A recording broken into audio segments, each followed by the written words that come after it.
Please don't leave. My mommy said they'll find us if you do. The candle on his table flickered, not from wind, but from the moment a 5-year-old girl stepped into the restaurant, looked a billionaire in the eye, and said, "Please don't leave.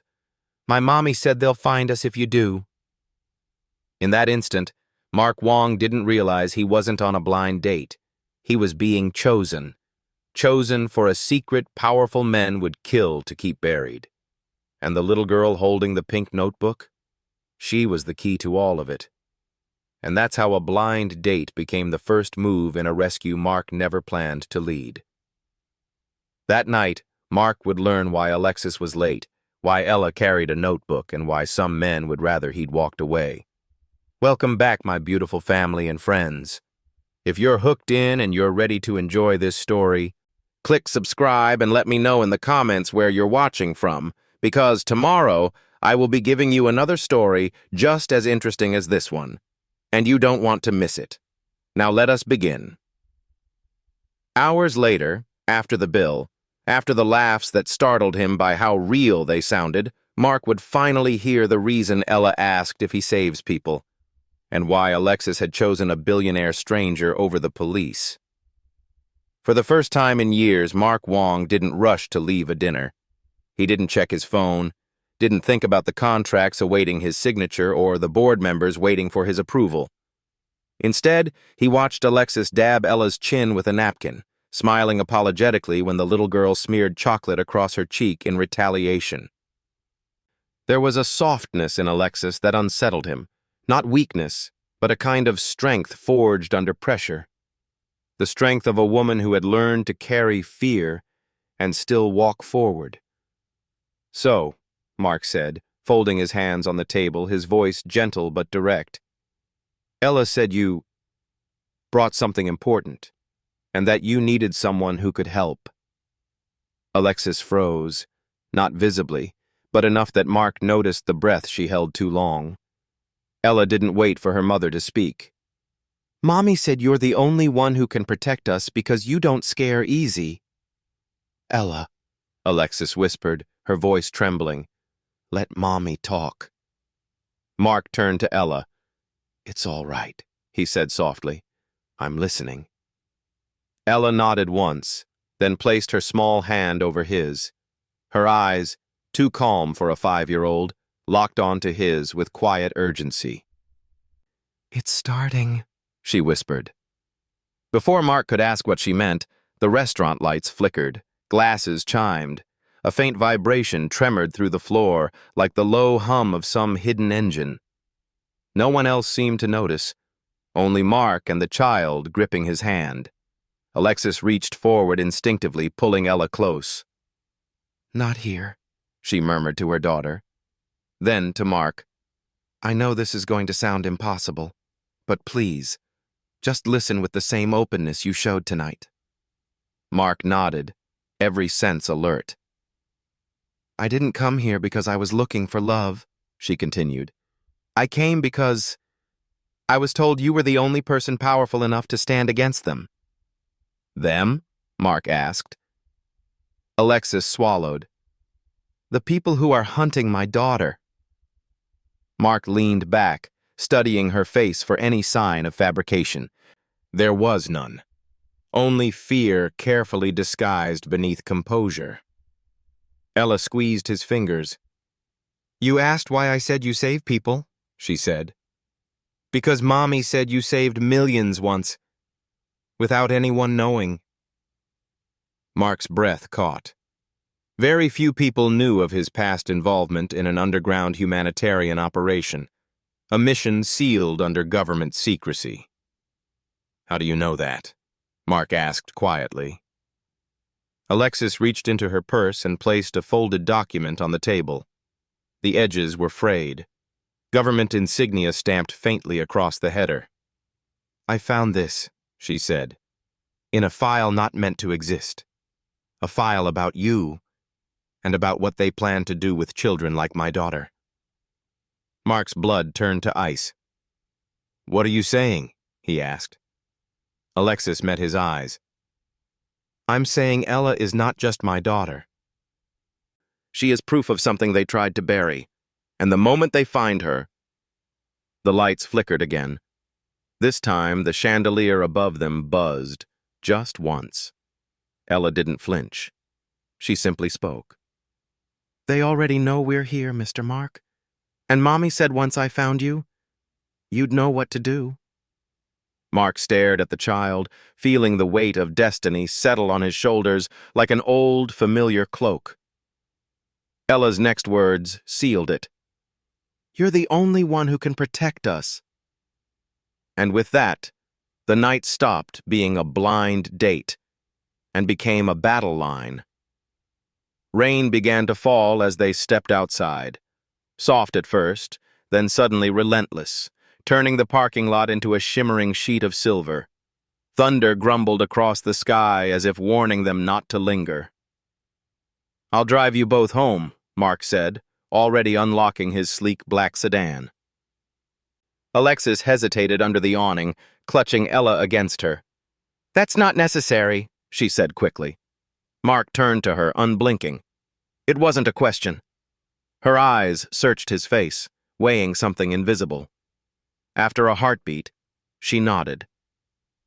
The three of them hurried through the downpour and slipped into the warmth of the car. Ella, wrapped in Mark's suit jacket, curled into the back seat and closed her eyes. Mark started the engine. The headlights cut through rain-heavy darkness as they pulled onto the road. For several minutes, none of them spoke. The storm swallowed the city, turning every street into a tunnel of glistening pavement and shadows. Mark glanced at Alexis in the rearview mirror. She sat straight-backed beside Ella, gaze fixed out the window, every muscle tense. It began subtly, just another pair of headlights emerging behind them. Then the SUV matched their speed. Mark's grip on the wheel tightened. He shifted lanes casually. The SUV followed. He checked the mirror again. Dark windows, no plates. "Alexis," he said quietly.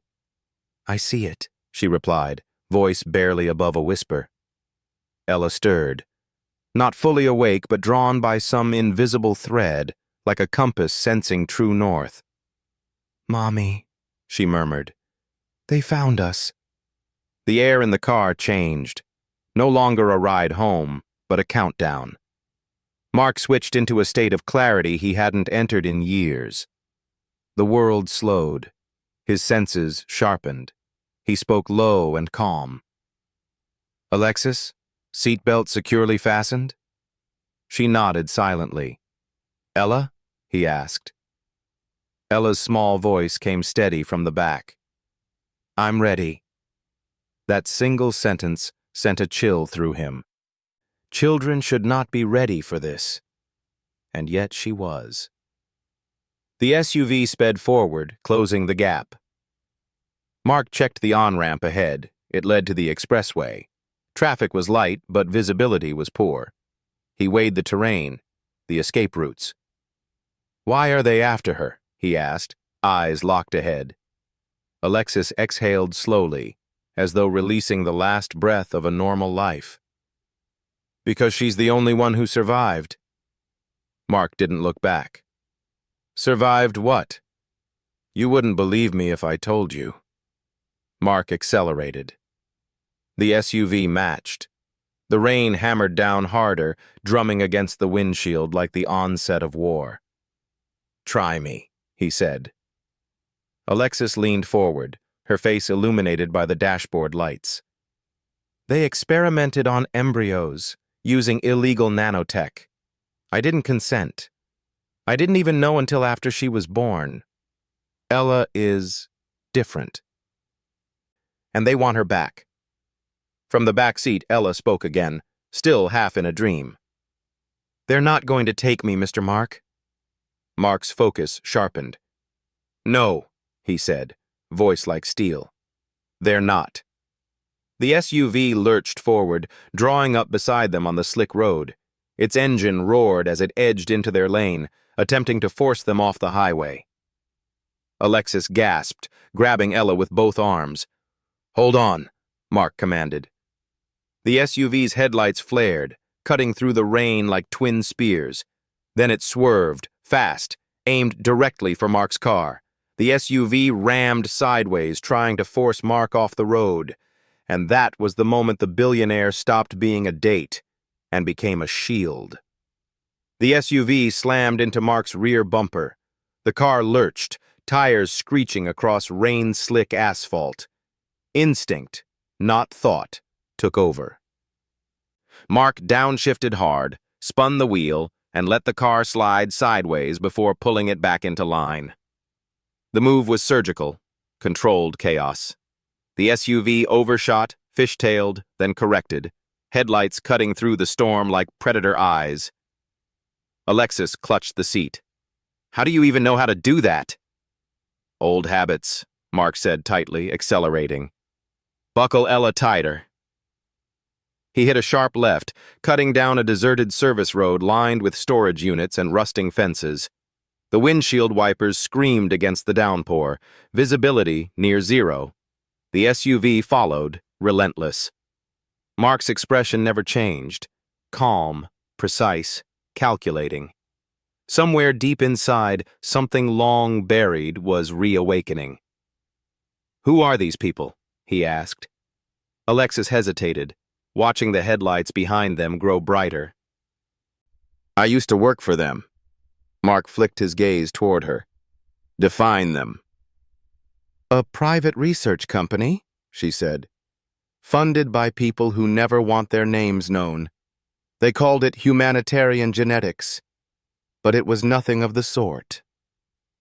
The SUV surged closer, horn blaring. Mark swung the car right, forcing it under an old railway bridge. The road narrowed, boxed in by stone. "Keep talking," he said. "I was a senior data analyst," Alexis continued, voice shaking. "I handled patient DNA trials. What they told us were fertility experiments.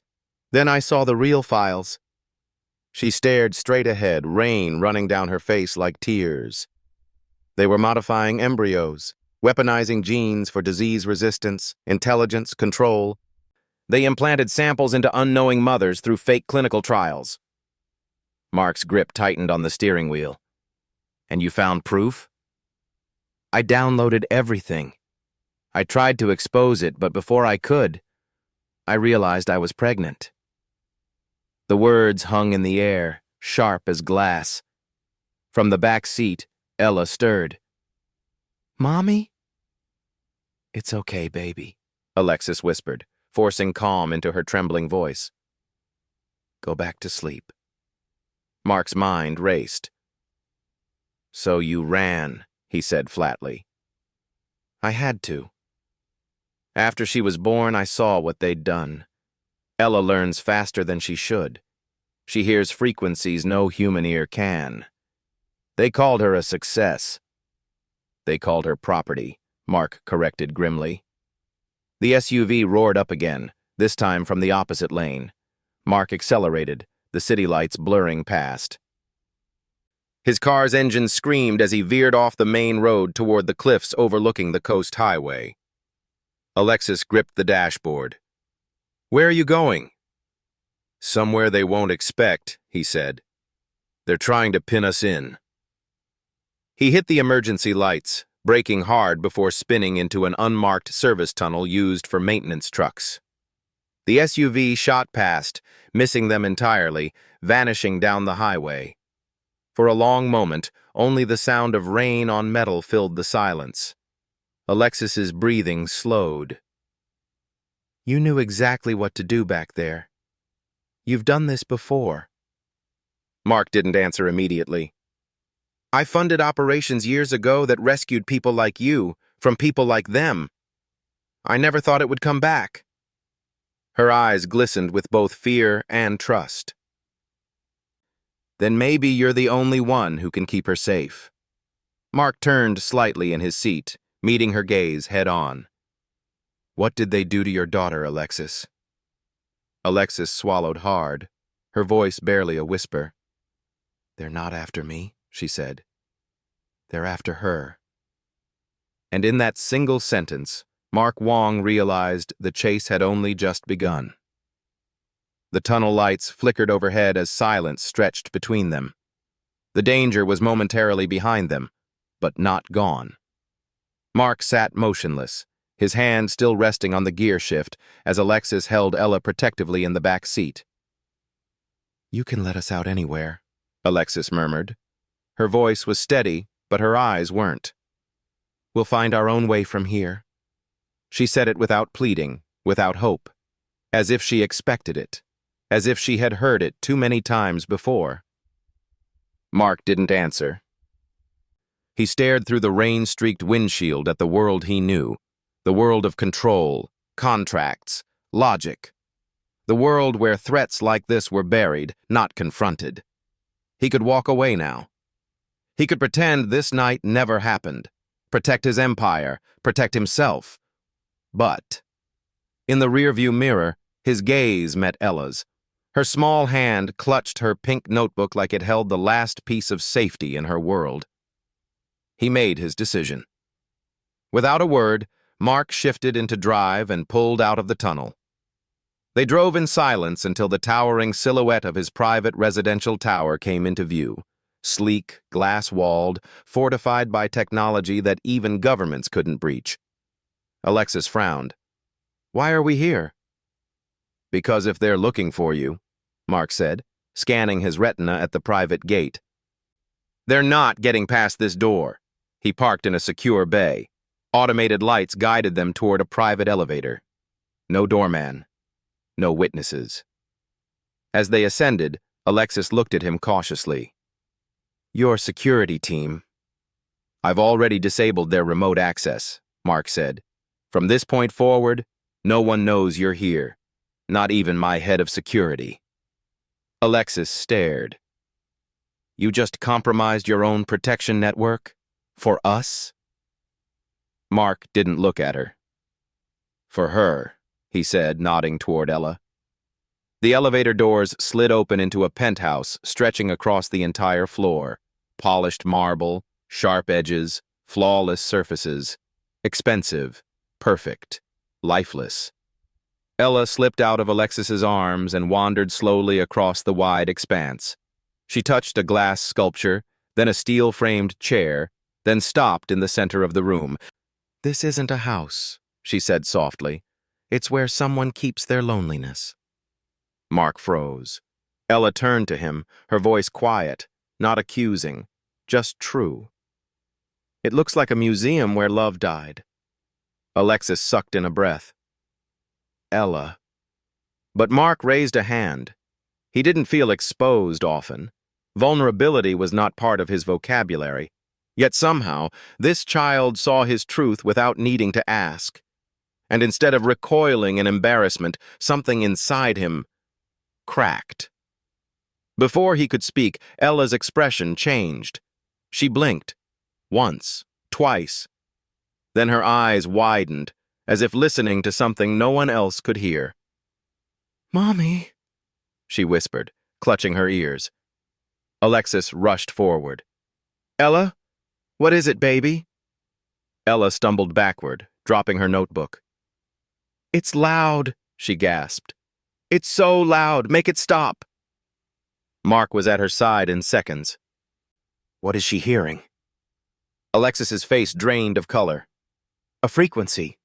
They're searching for her. They're activating the tracking field." Ella dropped to her knees, eyes squeezed shut. "They know where I am." Her breathing quickened. Her small body trembled. "Mommy! Mr. Mark! They're coming!" And then, without another word, Ella collapsed. Mark caught her before she hit the floor, feeling for a pulse with hands that had never shaken until now. The lights flickered once, twice.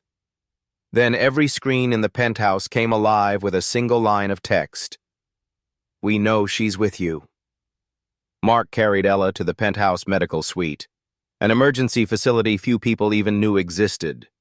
The lights dimmed automatically as biometric sensors activated around them, reading vitals, scanning for external threats. Alexis followed close behind, clutching her daughter's pink notebook like it was holy. Ella lay motionless on the medical bed, eyes blinking rapidly beneath closed lids. She wasn't unconscious. She was processing. Her breathing was shallow, but steady. "Talk to me," Mark said quietly, turning to Alexis. "What exactly did they put in your daughter?"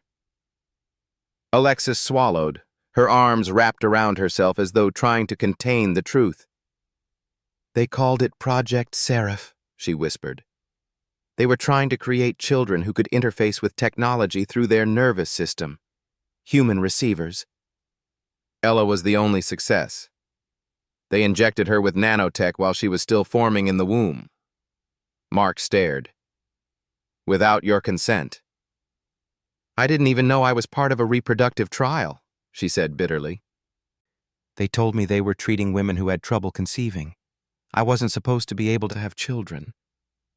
And then, Ella."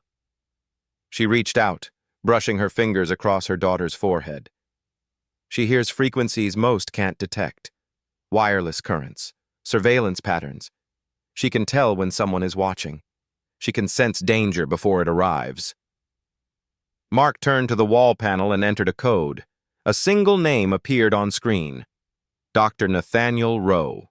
Status, off-grid. Level 7 access clearance. Alexis's eyes widened. "You know him?" "He owes me his life," Mark said simply. Mark initiated a secure call. No networks, no satellites. A direct quantum link, only accessible through devices he'd built himself. After 20 seconds, a face flickered onto the monitor. An older man with gray hair and wary eyes. "Wong?" the doctor said sharply. "Why are you using this line?" "I need you," Mark replied. "It's about a child." A pause. Then the doctor leaned forward, eyes narrowing. "Send vitals." Biometric data streamed across the screen. Ella's pulse, neural responses, electrical activity.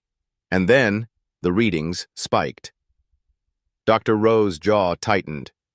"This isn't possible." "What did you see?" Mark demanded. "That child's nervous system, it's woven with conductive filaments. Synthetic, responsive. It's not organic." Alexis clenched her fists. "They rewired her." The doctor zoomed in on the neural scan, eyes widening further. "This isn't just implantation. This is integration.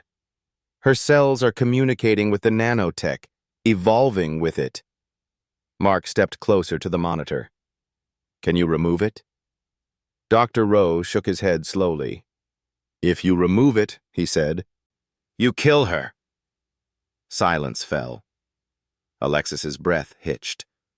From the bed, Ella stirred slightly, but did not wake.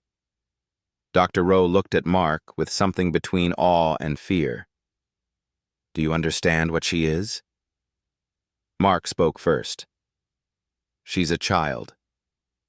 The doctor didn't argue. "A child they will not stop hunting. Her body is the key to a new class of biological weaponry, living networks. They don't just want to study her, they want to replicate her." Alexis closed her eyes, pain tightening her features. "That's why we ran." Dr. Rowe leaned forward, suddenly tense. "Wong," he said, voice low, urgent.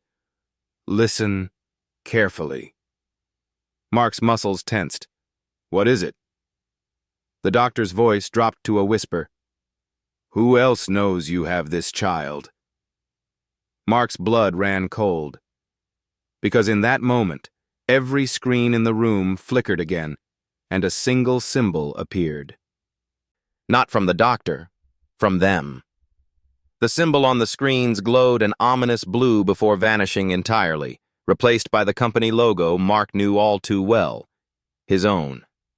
A line of encrypted text followed. "Executive session initiated. Mandatory presence required. Mark. No exceptions." Alexis's breath caught. "Your company?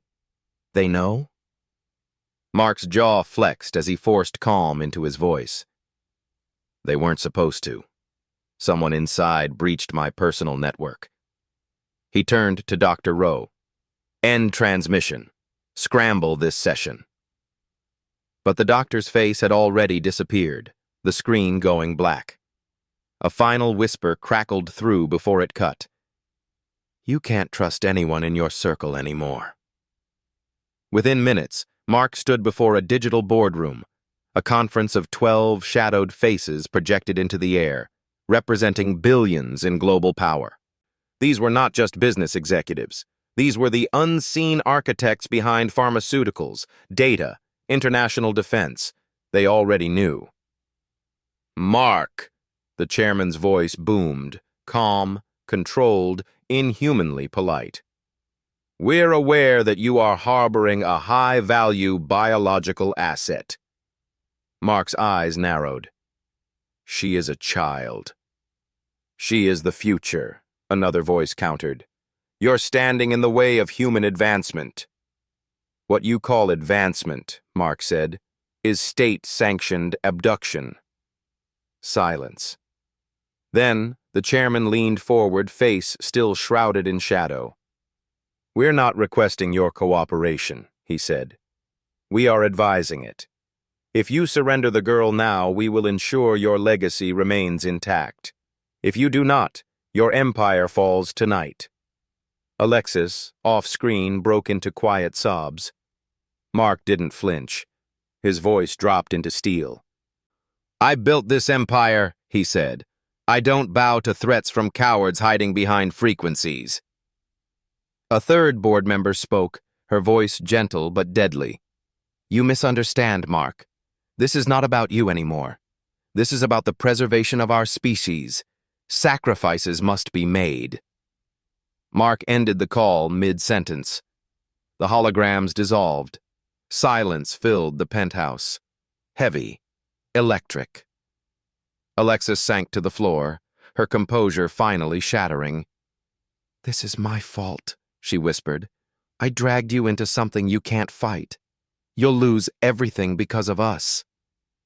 Mark knelt beside her. Alexis, he said softly, I have spent my life fighting battles that mattered only to the powerful. For once, I am fighting one that matters to the innocent. Her tears fell freely. You don't understand what they'll do. Yes, Mark said. I do. His voice was steady, certain. The decision was no longer a question. It was a vow. Whatever comes, he said, I don't run. Night descended heavily across the penthouse. Rain turned to fog, cloaking the city below like a veil. Alexis finally fell asleep on the couch, exhaustion overtaking fear. Mark stood silently by the window, eyes scanning the skyline for threats only he could see. In the guest room, Ella slept peacefully, until her eyes snapped open. She sat up slowly, head tilted, listening not with ears but with something deeper. Footsteps echoed where no one should be walking. She turned toward the darkened hallway. Mr. Mark? She called softly into the silence, her voice steady and eerily calm. Mark appeared in the doorway instantly. Ella? What is it? She looked past him as though seeing through walls. They're not waiting anymore, she whispered. Her next words were not frightened. They were prophetic. They're coming tonight. The first breach wasn't a sound, it was a vibration. Mark felt it through the floor, a low-frequency pulse designed to disable standard security systems. But his weren't standard. In one swift motion, he pressed his palm against a hidden biometric panel in the wall. Lockdown mode activated. External signals blocked. Countermeasures online. The glass walls darkened instantly. Steel shutters sealed over every window. The elevator dropped into a decoy shaft. Mommy, Ella whispered, eyes glowing faintly in the darkness. They're here. Alexis grabbed her daughter, shielding her instinctively. Mark moved like a man returning to a language he'd once sworn never to speak again. A crash echoed through the far hall, reinforced doors buckling under assault. Then they came. Men in matte black tactical gear, faces masked, weapons silent but lethal. They didn't speak. They advanced like shadows with a mission. Mark stepped forward, a billionaire by title. But in this moment, something entirely different stood between those men and the child behind him. He tapped the side of his watch. Suddenly, the penthouse came alive. Defense drones deploying from hidden panels, floor lasers mapping intruder movement. Mark moved with precision, directing counterforce. One intruder lunged. Mark disarmed him with startling efficiency, fluid as a soldier, not a businessman. Alexis stared in disbelief. "What are you?" Mark's jaw tightened. "Prepared." A pulse blast shook the air. Ella gasped as a ripple of energy passed over her. Her skin shimmered faintly, light dancing beneath the surface like currents in water. She wasn't afraid. She was aware. Her eyes snapped toward the ceiling. "Above you," she whispered. Mark ducked just as a second intruder descended from the ventilation shaft. He struck before the man landed, sending him to the floor with a single controlled blow. The room lit with Ella's glow. It was faint, but pulsing. Every time she blinked, the armed men hesitated, as though she disrupted something in their senses, like she was interfering with their ability to focus. Mark registered it. She wasn't just seeing them, she was disabling them. A final wave of intruders charged, and Mark activated the last layer of defenses, flash magnetic bursts that disarmed weapons, EMP walls that sent shockwaves through the air. Within seconds, it was over. The men, incapacitated, were extracted by Mark's automated drones and dropped into lockdown containment. But before the last man was pulled away, he lifted his head through his shattered mask. His voice was ragged, distorted through damaged tech. "You think you're protecting her? You're interfering with global evolution. This is bigger than all of you." Then he was gone. Silence fell. Only the sound of rain remained. Ella's glow faded. She slumped into Alexis's arms, exhausted but unharmed. Alexis exhaled shakily. "It's over?" Mark didn't respond. He walked to the central security hub and initiated a data sweep. That's when Alexis saw it. A file that had appeared on one of the displays during the attack. It was marked with a government clearance stamp. Project Seraph, primary financial backer, Mark Wong. She froze. "No," she whispered, stepping toward the screen. "This isn't real." Mark turned slowly. "Alexis," her voice broke. "You knew. You were part of this." The words shattered the air like glass. Before Mark could respond, Ella's eyes opened again, this time glowing brighter than ever, lighting the room with a warning that would change everything. "It's not just about me anymore," she said softly. "It's about you, Mr. Mark. You were chosen too." The silence in the room was sharper than any weapon used that night. Alexis stood frozen, staring at the glowing file on the screen. Mark's name burned across it like a signature of betrayal. Her voice trembled with fury and heartbreak. "You funded the project that created her." It wasn't a question. It was an accusation. Mark stepped forward slowly, hands open, as if approaching a wounded animal. "I didn't know what they truly intended. I was brought into a classified ethics council for genetic advancement to eliminate disease. I believed we were saving lives." Alexis shook her head, tears spilling freely. "They used me. They used her." Mark's eyes were shadowed with guilt. "When I realized their intentions, when I found out children were being targeted, I resigned. I tried to expose them, but the file was erased. My access was revoked. I've been monitoring Project Seraph ever since, waiting for a sign that someone survived." Alexis's breath caught. That detail. No one should have known Ella survived. She wavered. You were searching for her, she whispered. Not to take her, but to protect her. Mark nodded once, the truth finally laid bare. Ella is not their property, and she is not a mistake. She is a miracle they will never possess. Behind them, Ella stirred.